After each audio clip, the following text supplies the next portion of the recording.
Sa itaas ng mga ulap, may isang mahiwagang kaharian kung saan naninirahan ang magagandang diwata na tagapangalaga ng kalangitan.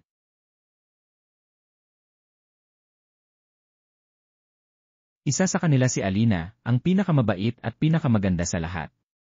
Lagi siyang nakatingin sa ibaba, humahanga sa mundo ng mga tao. Sa mundo ng mga tao, may isang matapang na mandirigma, si Datu Lakas. Kilala siya sa kanyang kabutihang loob at matatag na kalooban. Isang araw, nakita ni Alina si Lakas mula sa langit. Nahulog ang loob niya rito at ninais niyang makilala ang binata. Sa kabila ng pagbabawal ni Bathala na bumaba sa lupa, lihim na bumisita si Alina sa mundo ng mga tao upang makasama si Lakas. Habang lumilipas ang panahon, lalong lumalim ang kanilang pagmamahalan. Ngunit alam nilang hindi ito maaaring magtagal.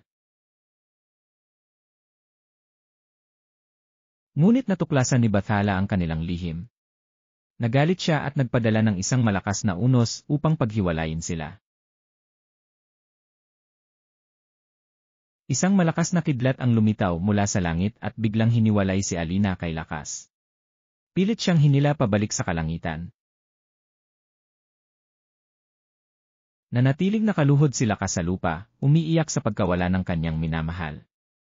Alam niyang hindi na niya ito muling makikita. Habang papalayo sa mundo, bumagsak ang mga luha ni Alina mula sa langit. Sa bawat patak, isang makulay na sinag ang lumitaw sa himpapawid.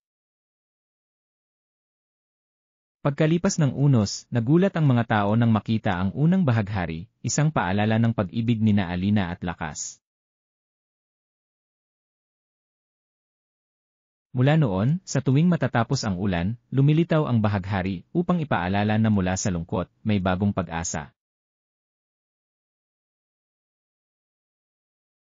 At hanggang ngayon, sinasabing ang bahaghari ay ang luha ni Alina, isang patunay na ang tunay na pag-ibig ay walang hanggan.